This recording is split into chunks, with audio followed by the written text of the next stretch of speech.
Hello, human peoples. You're listening to the podcast network of Gamefully Unemployed. To support us and gain access to great exclusive podcasts like Fox Mulder is a Maniac, Tom and Jeff Watch Batman, Star Trek The Next Futurama, and our latest show, Spiel Boys, head over to patreon.com/gamefullyunemployed. We do game streaming, movie nights with our patrons every Friday night, and you can even commission your own podcast about anything you want. Literally anything, within reason, and we have to do it.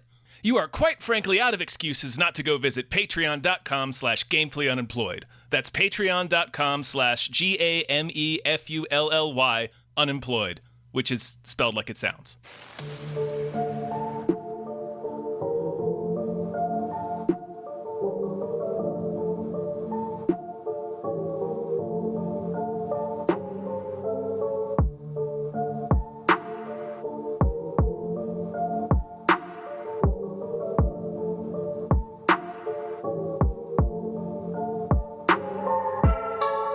Welcome to Screamplay, a show about spooky video games. With your hosts, Tom and John Ryman.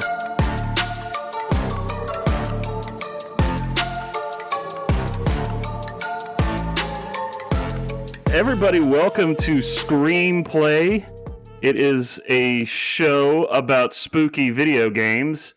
I am one of your hosts, John Ryman. And I am the guest co-host, Logan Trent. Tom is still in the midst of baby duty. Logan Trent. He is in the midst of baby duty. Well, we're glad to have you on this one. And this one is kind of was my pick.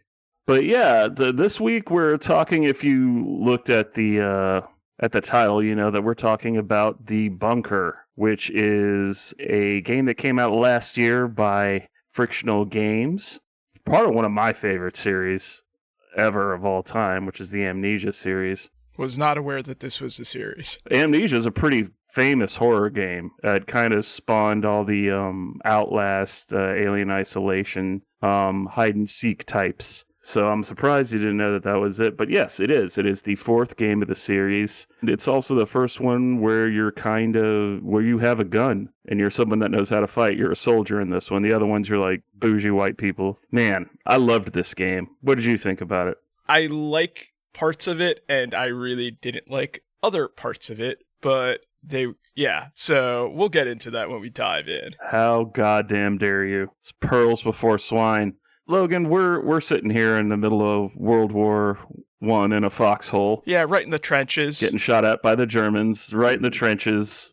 You know, mud is slowly seeping up. We're trying to keep low so the mustard gas doesn't get us. So why don't you come sit next to me while we huddle up, get warm and toasty. Is that Vincent Price? Is he in a bunker? Yeah, I think he's right at the my God. Hey, come by the campfire, Vincent. He's backing into the bunker. He prefers the shadows. There's some bats in here. I found the bats and the rats. There are a ton of rats in this game. But why don't I just, before we follow him into the bunker, why don't I regale you with a scary story and tell you a little bit about this game? All right. So, Amnesia, The Bunker is, like we said, it's the fourth in the series. You play as a soldier named Henri Clement, and this is, oh my gosh, I forgot what the specific battle is, but it is a specific battle in the war. You awaken to find yourself in a bunker, and I'm just going to play it without the tutorial first, but you wake up to find yourself in a bunker. All your friends, your fellow soldiers are either missing or dead. You come upon one of these guys who says, who's half alive, but is like, hey, there's a monster in here, and guess what? He gets grabbed by a monster. So that lets you know there's a monster in here. Straight and to the point. Yeah, straight and to the point. If you thought there was a monster or were worried there wasn't a monster, there's a monster in this game. The whole thing that you need to do is find a way out of the bunker. And the way to do that is to collect the dynamite, collect the detonator, and blow open this tunnel that some cowardly officers sealed while they were escaping.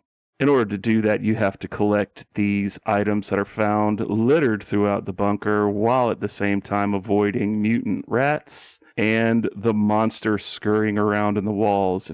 It's kind of like Alien Isolation, where it's like if you make too much noise or, fire your weapon, or if there are any explosions, it will get the monster to come out. Light does keep it at bay, so you have to keep this generator running, and this generator guzzles gas like a Humvee on the interstate. It's just, you're constantly looking at the stopwatch, which they do give you to let you know how much time is you have left before it runs out of gas. You're constantly looking at that watch, hoping that you can get whatever task you're trying to get done before all the lights go off, and then the monster just comes right after you. Yeah, this generator was probably one of the earlier components to climate change beginning. Just you wasting all this gas in there. Yes, there's like 48 gallons in it, and it burns through that in about 10 minutes.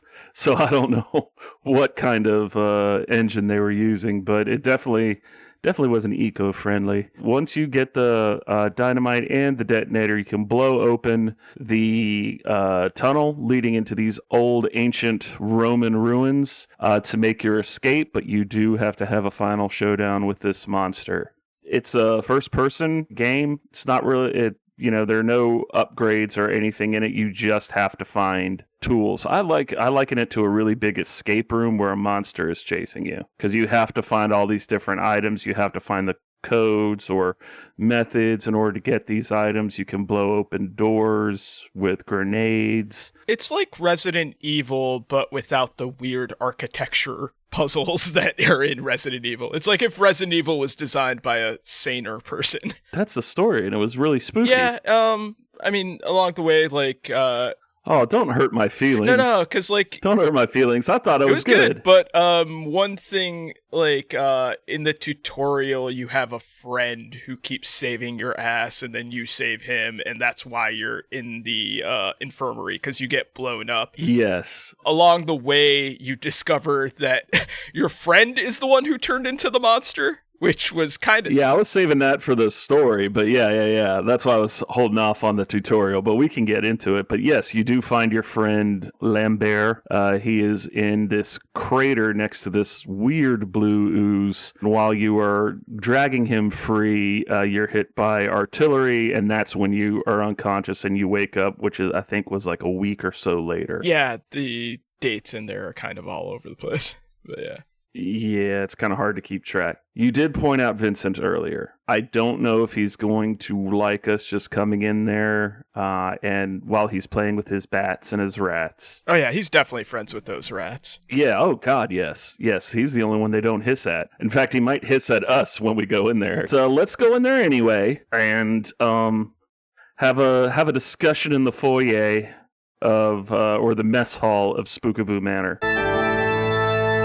Now I invite you to step inside Spookaboo Manor. And this is, of course, the portion of the show where we talk about the spooks, the booze, the story, etc. And Logan, as you said, go ahead and continue, because I'm sorry to cut you off there. I just wanted to get us into the next section. Yeah, I kind of jumped the gun on that one there. You set off a tripwire. The grenade went off. Now he's going to come kill us all. Yeah, so I do like how the spooky elements in this are mostly through journals and stuff. So you kind of just get this piecemeal story of a bunch of people trapped in this bunker and just slowly being eaten by this monster. And then eventually... That is a staple of all Amnesia games, by the way. I'm just going to interrupt you for a second to let you know that's a staple in all the Amnesia games, because you have no memory of what's going on. Most of what is happening is told to you through journals. That's what I'm assuming the Amnesia part is of the franchise. But with this one, it's kind of funny because it really is in Amnesia. You were just mostly unconscious for all of this. It's more just coma the bunker rather than... Yeah. You get the journal layouts and stuff, and you get the horror aspects, but also I like that you get the guilt aspect, because you find out that the reason that your friend went out to begin with is that you kind of screwed him over doing a magic trick that you thought was just a prank that would you would get to avoid going on duty and he would get to go on there. And it's not malicious because you bring up like, No. He's your literal best friend. And he just brings up the point like, oh yeah, that time with the barmaid, these other times he did a prank. He'll get a good laugh about this. Apparently, the monster was a real jokester before he became a monster. There's one part where he said he pissed in his canteen where I'm like, that's not a prank. That's a fist fight. Like, yeah. That's why he turned into a monster. He got the chromosome 24 from Doom and got turned into a shitbag. He got the mutated piss. Yeah. Pissing in his friend's canteen. Like the spooky aspects of the journal thing, I like that they pace them out in a way where it's not just a bunch of exposition too quickly. You kind of like get a gradual descent into this, which is really interesting. Also, The Descent, this game kind of reminds me a lot of that movie. If you ever saw it. Oh, yeah? Yeah. Yeah, no, I've seen The Descent. A lot of the monster looks kind of similar. It's a lot bigger, but yeah, no, because it's all underground. It's all like trying to stay where the lights are. The claustrophobic, yeah, no, man, that movie fucks. I really like that movie. Horror fans, put that on your list, The Descent. I will say, as scary as the monster is, the rats pissed me off and scared me the most. I hate those little fucking Yeah, they are, and if they hiss loud enough, they'll draw the monster. That's happened a couple of times, and the monster ripped my head. Like, I'm walking through past, like, the locker room, and these rats just kept hissing at me, and then all of a sudden, the hole right in front of me, he pops out and rips my head off. Every time you see the rat, it's usually gnawing on a corpse, and they don't give a fuck. They'll just say, okay, you're too close to me, I'm gonna start attacking you. And they're little bastards, and you can't kill them unless you have a really good shot with the pistol. You can with a shotgun or a Molotov, and the Molotov will not attract the monster. Okay, yeah, I did not use the shotgun because I did not want to attract the monster at all. So yeah, that thing just stayed in my inventory pile. The same with me. I would we'll talk about that in gameplay, but trying to manage is like, all right, well, I can get through here pretty easy, but I'm going to make a shit ton of noise. Fuck. Or like sometimes like you'll be out in the arsenal where there's like he stalks you when you're going to get the dynamite in the arsenal, and it's all dark. Your flashlight, your little sharper image flashlight that they give you, where you have to like crank it, and it makes a shit ton of noise. Yeah, I'm almost afraid to use it a lot, so I got really used to like going through areas and kind of remembering. I have a pretty good sense of direction, so I would remember where I needed to go, so I could just walk through the dark and kind of figure out where I was. Yeah, it makes you want to use that. There's like, well, you can use it, but you're going to have to crank it up, and it's going to make a shit ton of noise, and he's going to hear it. I had not played Alien Isolation before this, and like I said, I didn't know that this was a franchise, so it took me like 2 deaths before I finally got like, oh, okay, I need to walk, and oh yeah, I need to do this very like that. Like it took a little warning, a little death reinforcement before I started doing the quiet shit. So yeah, I always say like games like this where you're being stalked, it's always best to let the monster kill you a couple times just so you can kind of get it out of your system and it's not as paralyzing. But the first couple times I played this game, you remember that Family Guy cutaway joke where Stewie's like driving around in his like fake car and it's like, ooh, a haunted house, and he gets out and it's like, oh, and then runs back, oh, we made it just in time. That's what I was doing a lot when I first started playing this game. I was just like, play it for a little bit, and then I would hear a roar and I would turn it off and do something else because I was just like, oh man, I can't do it. These games are really good at psyching. The first one more so, Amnesia, which Tom and I did I think last year. It was really good at psyching you out at the beginning, like a carnival barker.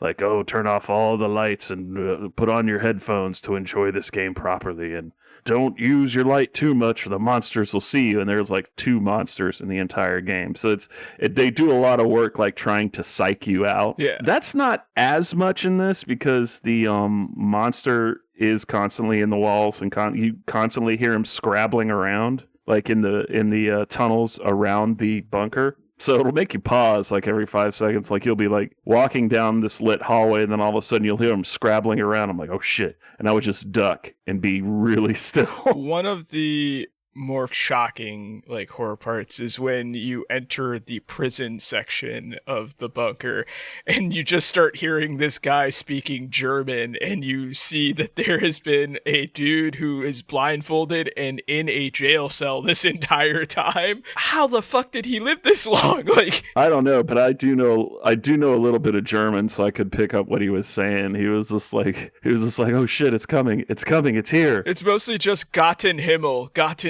which is just, yeah. Yeah, God in heaven, yeah. It's just, he's this poor German prisoner. They have which you have to unlock that cage to get the bolt cutters. And you hear him die savagely. Oh yeah, but like what the bolt cutters were doing with him in there, I would let you like use your own imagination. But the French were not being nice to this guy. But yeah, you have to open the jail cell door in order to get the bolt cutters, which you need, and the monster is attracted to the cage opening and kills him while he's tied to a chair with a bag over his head. And you just get to hear him scream, like an agonizing death. It's like, Lee. Yeah, you get to hear him scream in fear first as it's like approaching him, and it's, oh shit. I'm sorry, man, but I need them bolt cutters. I'll remember you. I'll tell your story. Also with like the fear stuff, some of your like bunker mates, soldier friends start to like gradually go crazy, which you see throughout the journal aspects. So it's kind of like if you came in at the end of the thing and you just read notes about like how everyone went insane, and you're like, oh. Amnesia has a real H.P. Lovecraft bent to it. Mm-hmm. They basically, to make a long story short, it has to do with like another dimension that somehow these ancients found a portal to. And this other dimension is just crazy evil. Yeah. So it's like an H.P. Lovecraft thing. So that's what was in the Roman tunnels. They were doing rituals to open these portals, and that's where the substance is coming from, and that's what makes Toussaint go crazy, stab his own eyes out, and then stalk you with a shotgun. That might have been the scariest part for me. Yeah. When you go into the tunnels to get the detonator. Yeah, because it's you've been spending this whole time in this, like, World War I bunker that just looks like it, and then suddenly you're in this weird-ass Roman... this temple or whatever it is. It's just like, where they'd have all these weird orgies, and it's... rocks are floating around you, like, because just physics don't make sense, and then there's just this eyeless motherfucker coming after you. You're like, we used to be friends. But they're also, like, shades of, like, monsters and dudes, like, wandering around there. Like, that to make you confused, because like you're like, well, I have a gun and you can shoot him. I shot him directly in his bean and he died. Oh, I took him out. Yeah. Yeah, you will see like these shadows, and it's pitch black here, and like if you use your flashlight, he will hear you. So if you have a torch, that torch goes out eventually. But like you'll see these shadows and stuff walking around, so they'll fool you into thinking that's him. So you take a shot at him, and then all of a sudden, dipshit's behind you with a shotgun and just blows your skull off. There's also a lot of stuff we can get to this more in the gameplay thing, but like there's a lot of horror moments that you kind of have to create yourself, because it's literally how you would like advance the gameplay. Like you have to like blow up a door, and because that the monster is going to come, so you have to like hide in a closet, exactly like terrified alien movie or something like that, and you just hear this huge and sometimes he'll just come out without warning, like in the arsenal or that fucked up chapel. Like I don't know what happened in that chapel. The monster didn't do that though, so I'm like trying to I don't remember the notes or whatever, but like there are guys strung up like ritualistically along the altar in the chapel and everything, and the priest is stapled to the inside. Yeah, if you open up the confessional, the priest is stabbed into the wall, and I'm like, I don't think the monster would really have the dexterity or like the thought process to be like, oh yeah, this will be scary as hell. Yeah, this is a lot of organization and like purposeful decoration. I don't know if the monster is really about that. But I think it might have been Toussaint. Yeah, this is one of your idiot friends who just went they bought in too quickly into the crazy, let's do this cult shit. He was like, crazy evil dimension, let's go! Shit, I've been waiting for this my whole motherfucking life. Like he'd been talking about it before you even found the temple. Like 6 months earlier, it's like, I can't wait to stab a guy to the wall. That's my dream. I love war. It's like, what? As soon as they open up the ruins and find it, he's like, yeah!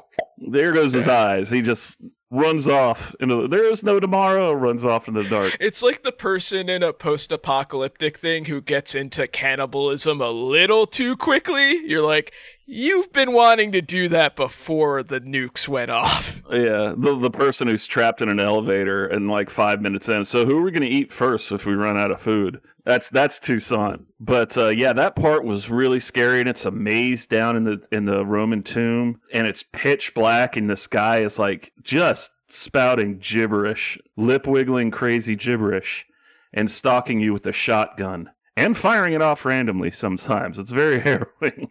It's almost scarier than the monster. But yeah, like when you go into the chapel, like the monster will just like pop out randomly, and you have to like scramble to find a hiding place. Same thing in the arsenal. They'll have like parts like that, but most of the time it's pretty. We'll talk about this more, but the monster's kind of easy to avoid. Yeah, you don't have to see the monster a whole bunch if you don't want to. This is kind of a hard game to discuss because it's like there's a lot of horror stuff, but the horror stuff it's mixed into the gameplay, so it's kind of like the two sections need to be together a little bit, but we'll hit that up in the gameplay part. This is a really easy game to discuss, Logan. Don't make me feel bad. I'm not making you feel bad. And then the rats also pose a problem. You'll have to distract them or kill them in order to get by them. If you get wounded, they will follow you around the bunker and try to chew you up. Yeah, they'll trail your blood. If you get wounded, you have to heal yourself like very quickly, or else these rats will come after you. So that's another aspect. There are booby traps everywhere. And sometimes they're extremely hard to see because it's like a tripwire in pitch black, and you'll just set yourself on fire. Yep, or like the grenade will go off or something else will happen and the monster will be like, what's going on out here? And then he pops out like the Kool-Aid man. Yeah. That's one of the only times I found myself running was when he came out. I was like, I got to get around the corner and like hide under a bed or some shit. Man, I really liked this game, and I did like the gameplay a lot. We've kind of talked about all the story, and like you said, they're kind of intertwined. So let's go into a different section of the bunker. I guess this could be the chapel. There are a lot of bones in the chapel. I'm going to get me some of these priest bones, and you can have what other bones you want, because this is the boneyard. Perhaps now we should go traipsing through the boneyard. This is the part where we talk about the gameplay. Logan, why don't you start? Because I think you had some issues with the gameplay. I know we were talking about it a little bit earlier. I hate the controls. The controls seem like they were designed better for like a PC thing, but like for a PlayStation control, the layout is so counterintuitive, and just like there's easy fixes that they could have done. Like just don't make crouch the same button as the forward, and don't make sprint like your L2, your L1 button. The weapons could have been mapped to like the D-pad. Like there's just basic stuff in terms of like layouts for a game like this that other games do that makes sense, and it's just a little annoying when you're trying to adjust to it. Yeah, the quick equip is weird. You're right. Yeah, you're right, because like you can map it, or you can hit square to pull up the gun that you're already using, but if you hit it again after you've switched guns, it won't come up. You have to go in there, and it is kind of weird. So you have to press like R2 and then down on like your controller to like open doors and stuff, and like I get it for like when you're trying to manipulate something, but for like something as simple as like, oh, put the fuel in the generator, or oh, put that, right, just give me one button. It doesn't need to be that complicated. Like there's tons of times where you'll fill up the generator with a bunch of stuff, and then you'll go to a door to get out of the safe room where the generator is.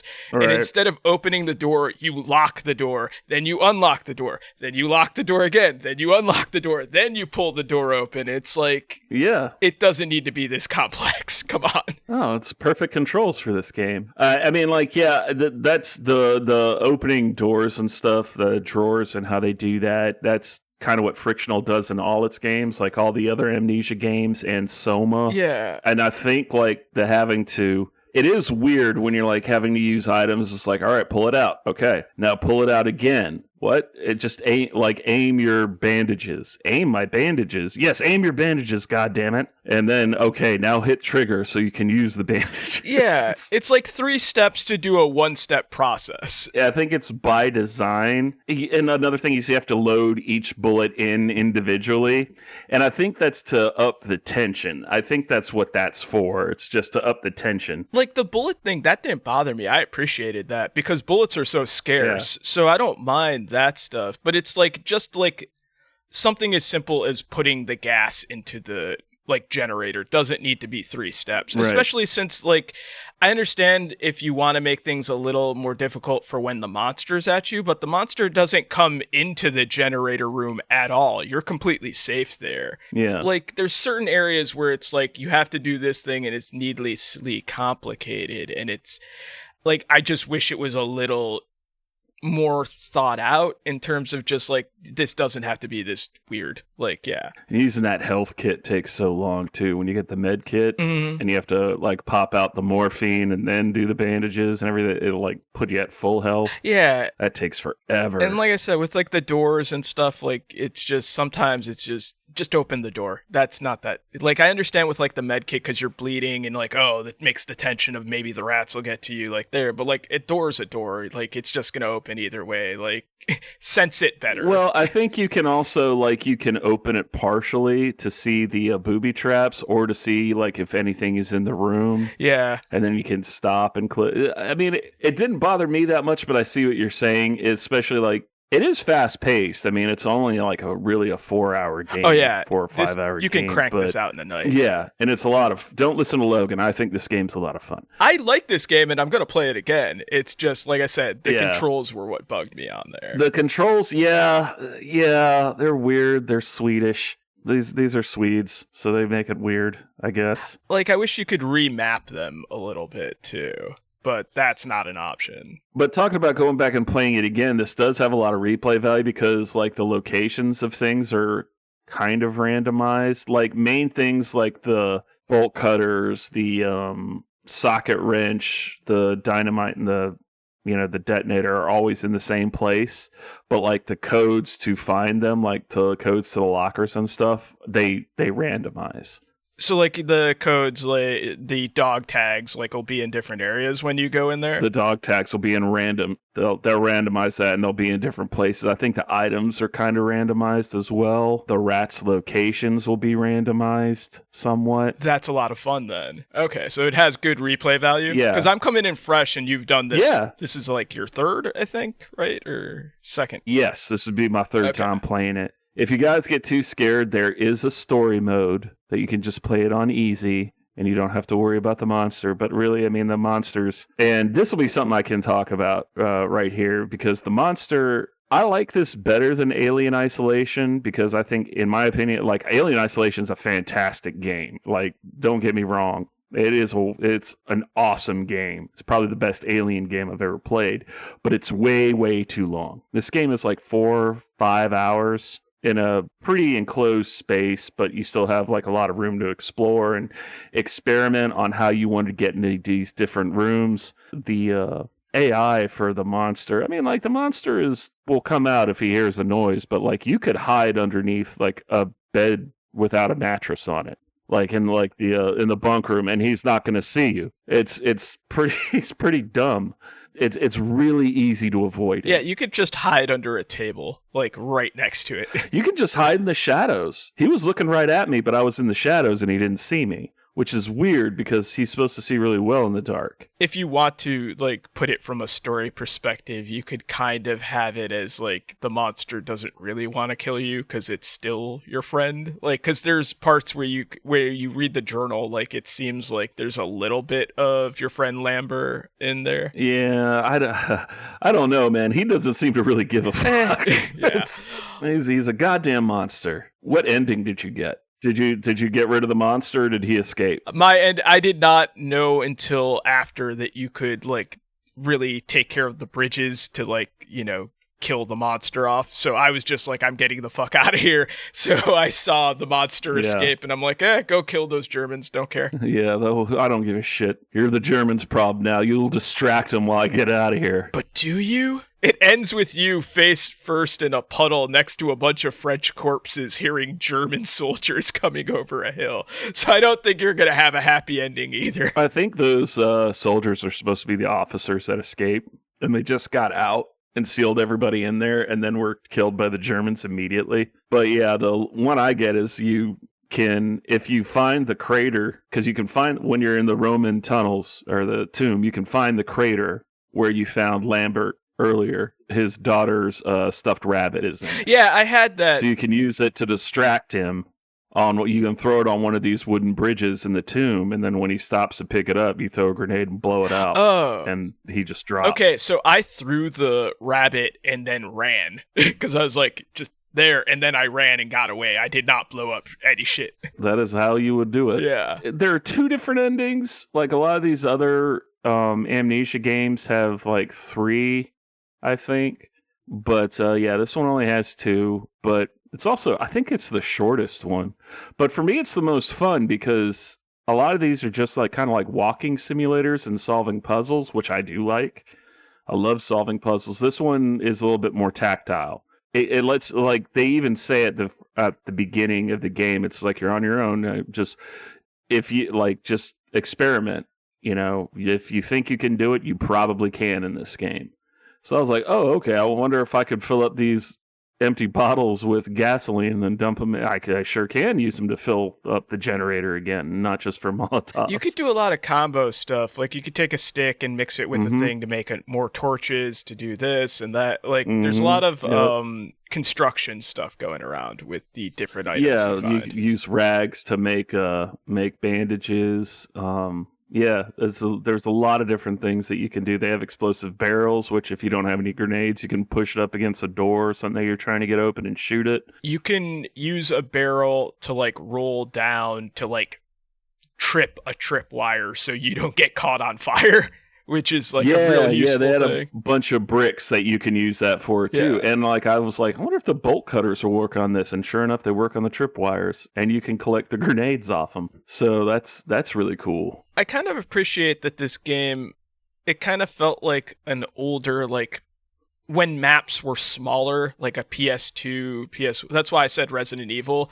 It's very Metroidvania in a way, because like you have to keep going back to places, and the bunker's relatively small, so it's not like a huge trek to get back to these places. And the safe room is basically in the center. It's not that difficult to get back. Yeah, it's not like going through a whole city or something like in a modern like horror game where you gotta. No. Yeah. We're like, oh, I need a fast travel in this. It's like, you don't really need a fast travel in this. Like when we were playing Alan Wake 2 last game, like there's multiple locations, multiple fast travels that we wish existed because it's a lot of just walking without fast travels and stuff. I think Sam Lake was just like trolling us in that game. You sure are gonna run all the way back there. He spent the fast travel budget on the musical number. It's like, yeah, he sure did. Which was the right choice. And that was money well spent. Yeah, that was money well spent. Imagine if this had a musical number just out of nowhere in here. Man, some dancing rats. Some dancing rats. With a dancing and monster. French soldier corpses and a monster. Like, yeah. Toussaint is on lead vocals. Yeah. Because he can't play anything without his crazy eyes. Gibberish. Yeah.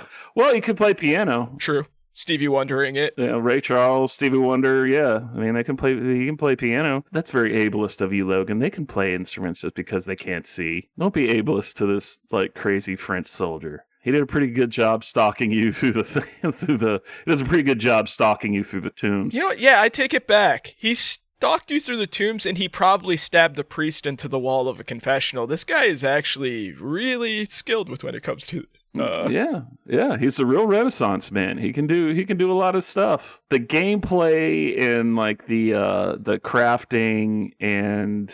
That really spoke to me. The just figure out how you want to solve these problems. If you think you could do it, you probably can. And when they told me that, I was like, oh wow! And it just kind of turned into this like kind of playground of experimenting with this kind of stuff. And I really enjoyed it. it kind of hit like the A-Team part of my brain where, Oh, yeah. Yeah, it was very much that, or like Arnold at the end of Predator, where he's just like Yep.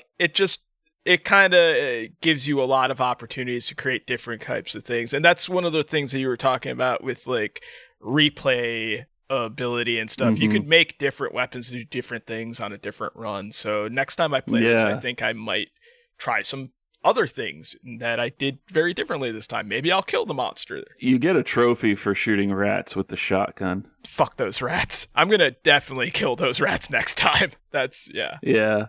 Just play it on easy where they give you more bullets. Or don't play it on easy. Or just throw some Molotovs at them. I wish there was like a melee thing with the stick where you could just like club a rat. But nah. You can wave them away with the torch. That's what I did a lot. I wish you could like just torch the rat with that. It was like, get out of my face, rat. You hissing little piece of shit. You fucking bastards. I hate those goddamn rats. I hate those rats more than the monster. And it's just, no, they're the They're a worst. bigger pain in the ass. Like the monster is like allowed, like you can hide from. The rats just won't, they don't give a shit. They're the about size light. of They a don't give a shit about bulldog, noise. too.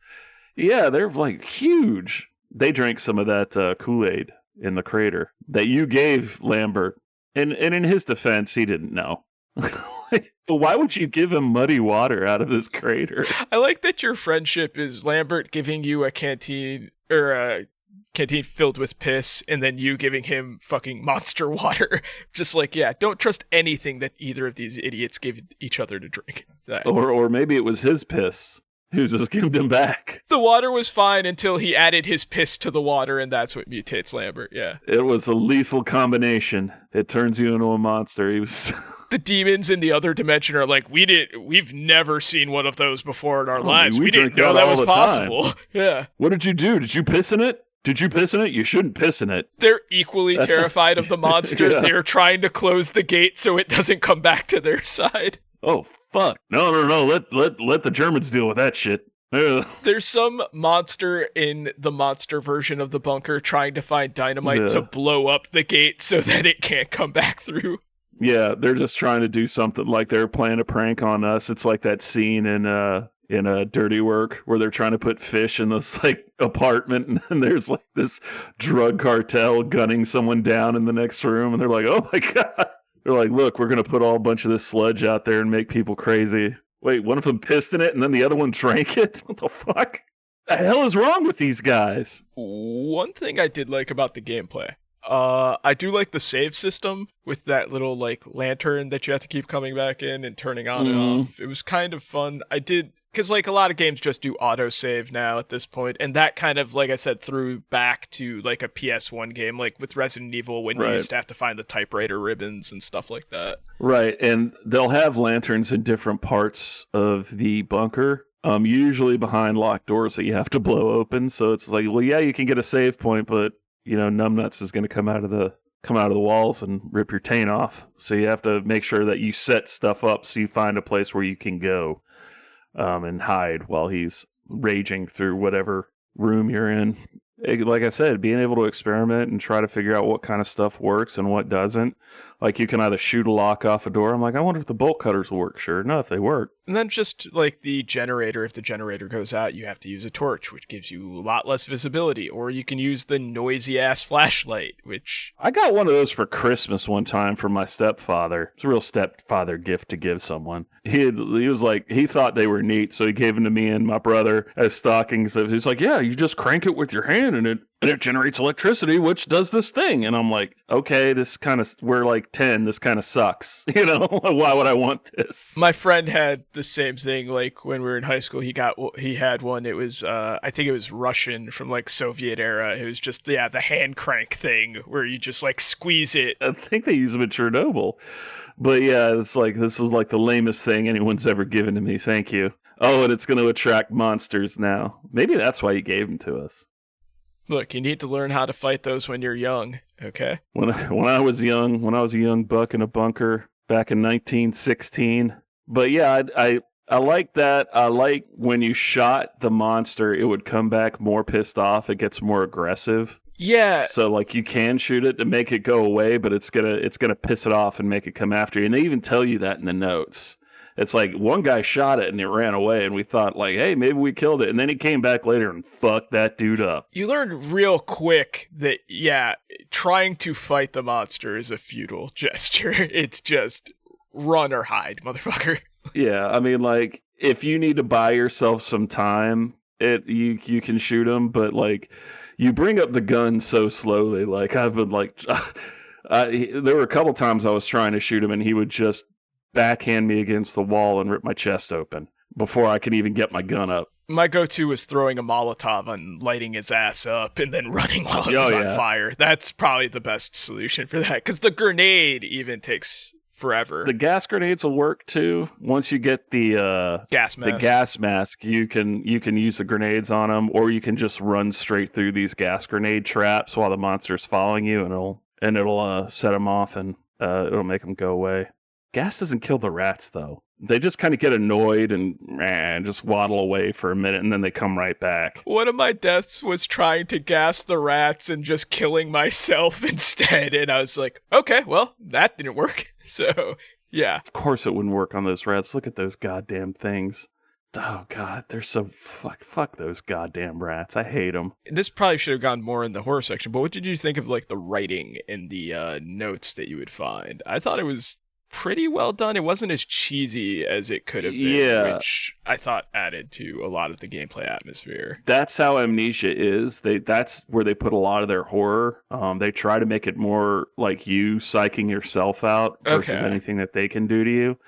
So, like, when we played the first Amnesia, I likened it to playing through a gothic horror novel. That makes a lot of sense. Yeah. So it's just like log entries or letters. It's a lot like how Dracula is told, like through like newspaper articles and letters and journal entries and stuff like that. And all the games are like that because, of course, you have Amnesia. I think the latest one, like the third one, happens in the 20s or 30s.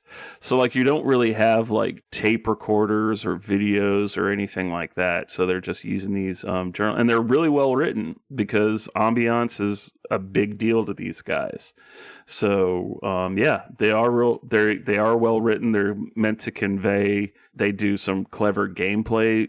You know, like I said, it's like if you shoot him, it's going to piss him off. Like I gleaned that from the journal entry. So they kind of like feed you like rules of the game as well through them, but they're told in like they're just really well written and told in a way that blends them real well with the story, so it's not out of place. Yeah, they do a lot with like the journals in terms of like, oh, that's where the thing I'm looking for is, without it just being like an exposition dump. You know, like, right. Yeah, so I appreciate that part of the gameplay aspect. Yeah, it's like, this thing is in the monster room, and it's what you need to get out, but it's in the monster room. It's like, oh, fuck, it's in the monster room. God damn it. Or it's like down this dark hole or something like that, and it's you have to go down there now to get this thing. Oh, shit. It's meant to be foreboding and also, you know, give you a little inside on what's going on there. I will say that Henri is like the least shitty protagonist in these games. The Amnesia protagonists tend to be really shitty people. It seems like that's a case with a lot of like stories involving Amnesia where it's like you were a piece of shit the whole time. It's like, oh fuck. The first two, it's like you're essentially the bad guy, and like the third one, I forget what was shitty about her, but she's kind of shitty. I think she lets some of her expedition die. It's in the first Resident Evil movie. Like, yeah, this one, like, he's just like, how the fuck was he supposed to know that shit would happen? He was like, and the way he was talking about being on patrol, he was just like, this is like a relatively safe area. It's just kind of more a pain in the ass. I don't want to go out there because it's cold. Plus, this guy made me drink piss, so I'm gonna use some loaded dice and cheat. That'll teach him a lesson. He was like, how the hell was he supposed to know that he was going to turn into a monster? And to his credit, he did go out there to get him. Because in the beginning of the tutorial, Lambert saves you with the gas mask from dying. So, like, they established that. And then, you know, when in the writing, they really establish how much you care about this guy and how torn up you are that he hasn't shown up from patrol over this stupid prank. So yeah, you go straight up out of there to go save his ass, and you do, and just, you have no idea he's been drinking monster water, like... Yeah, or you have no idea that the mud puddle water that you're giving him, again, why would you give a dying man mud puddle dirty water? You don't know that that's monster water. It's just like, here, drink this. Because your leg is broken? Yeah, let's just put that dirty piss water in your broken leg. That'll clean that up real nice. Henri, why don't you have water from the bunker? What happened to your canteen? Oh, it's full of piss, that's right. Yeah, that's why. That's right. It's full of piss. He tries to give it to Lambert, and Lambert's like, no, I pissed in it before I left. I'm sorry, I told you I'm sorry. Sutalo, this is monster piss. It's that meme of like the tiny domino with the large domino, and it's just Lambert pissing in your canteen, and the large domino is hell being unleashed on Earth. Oh, man. Not hell, just one unkillable monster. Yeah. There's just one unkillable monster. I'm sure like if they hit him with a big enough shell, it'll probably kill him. Hopefully. You blow him up or set him on fire, that'll probably kill him. He didn't like fire, so that's a good sign. Maybe the Germans will figure it out. Maybe he stops World War II if he escapes. Yeah, what if he, like, because you unleash that monster, World War II doesn't happen? Yeah, because Hitler was on the front lines there too, and it just takes out a certain artillery guy named Adolf Hitler. He eats Hitler before anything bad happens, like, yeah. Oh, man. Gosh. That monster's a hero then. Why are we trying to kill this champion of freedom? The monster becomes Prime Minister of France. It's just, no. Just put him in front of a bunch of microphones. They're asking him questions. He's like, just attacks like the press. Oh, man, what were we thinking? Of course he was going to eat the press. He's a monster. Do you have anything else to add on the gameplay? Nah, pretty much that's it. It's a very short, sweet game. It's pretty simple. Don't let my bitching about the shitty controls, like, get in the way of you playing it, because it's one of those things where it's, like, it's annoying, but you get used to it after about, like, a half hour. Yeah. So, like, I was not having any problem bringing up stuff after that. It's a bit of a learning curve with the controls. Let's creep by this eyeless Toussaint in these Roman tombs because, again, Zutalo, what is that? The blue and yellow lights of the last Blockbuster? Let's go ahead and go in there and decide whether or not we're going to buy this VHS. Please tell me whether or not I should just buy this VHS. And this is the portion of the show where we just compare these games to these vintage horror movies that you know and love, that you grew up watching at your grandma's house or on sleepovers. And if this were one of those movies sitting on that Blockbuster shelf in a tattered cardboard cover with beer and cigarette ashes all over it, would you purchase it and take it home with you to put in your cabinet of curiosities? Logan, I'm going to throw it to you first. Yeah, this would be a really interesting, like, low budget horror movie. Like, just, like, it would be, I could see this, like, being filmed just because, like, the location would just, you'd need, like, the bunker on a soundstage. It wouldn't be that hard to do. And honestly, like, just the story would be you don't see enough of the monster and everything's so dimly lit that you could do it, like, with practical effects. Like, this would be rad as fuck to see a movie version of this. Yeah, and just, you see the monster just from the character's perspective. You only see about as much, because most of the time you're running away or it's dark and you're hiding somewhere. And if you're looking straight at the monster, your vision starts getting blurred. The story itself, like, it's not like a horror game where they keep adding weird shit to, like, expand the story about. It's, you learn from the beginning that you want to blow up the thing that's blocking you from escaping, and that's your entire mission. So it's a real, you have a very simple story. task.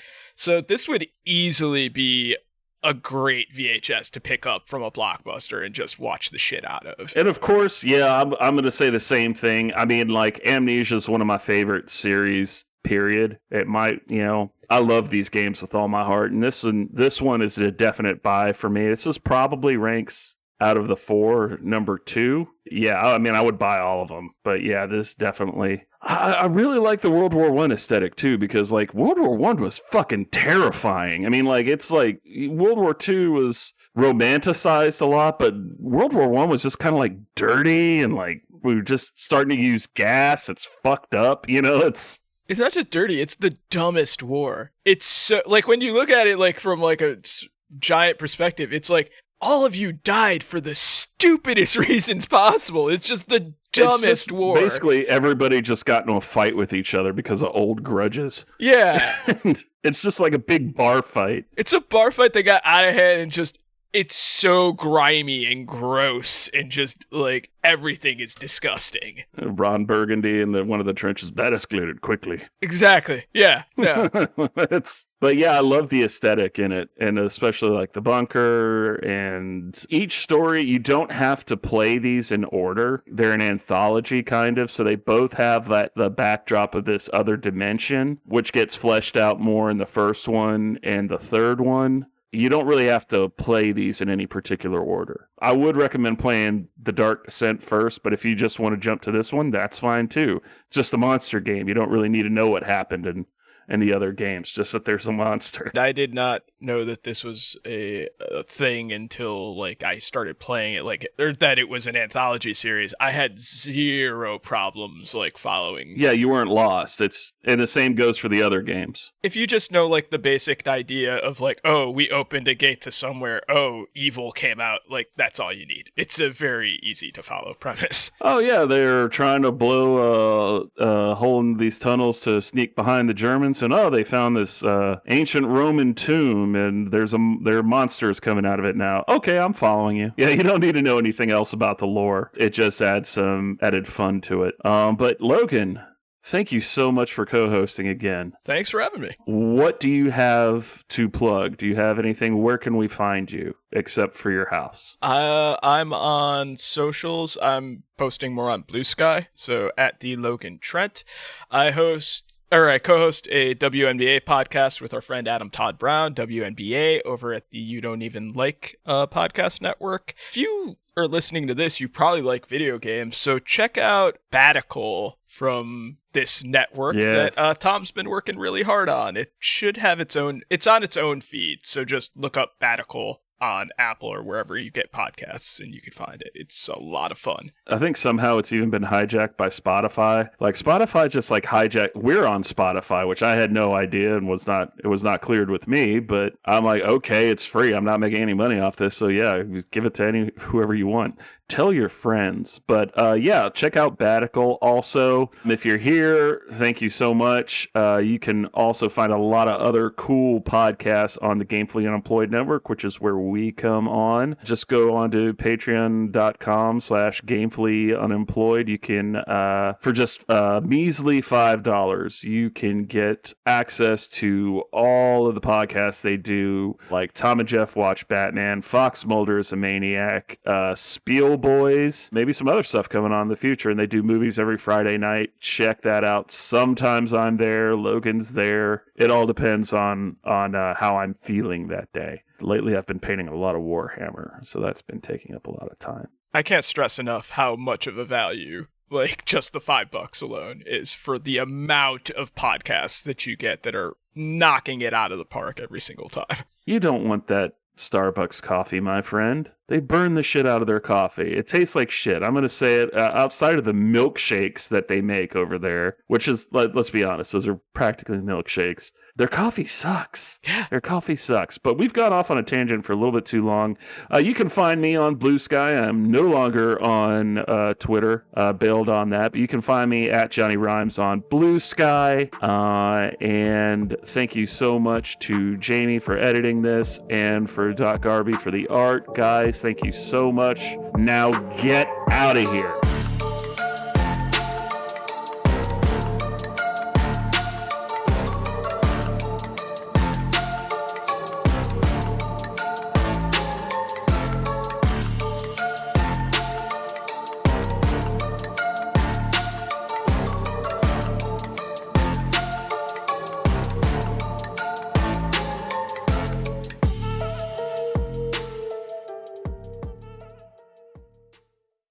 Our episode artwork is provided by Doc Garby. You can follow him on Twitter at _JDBurrows_.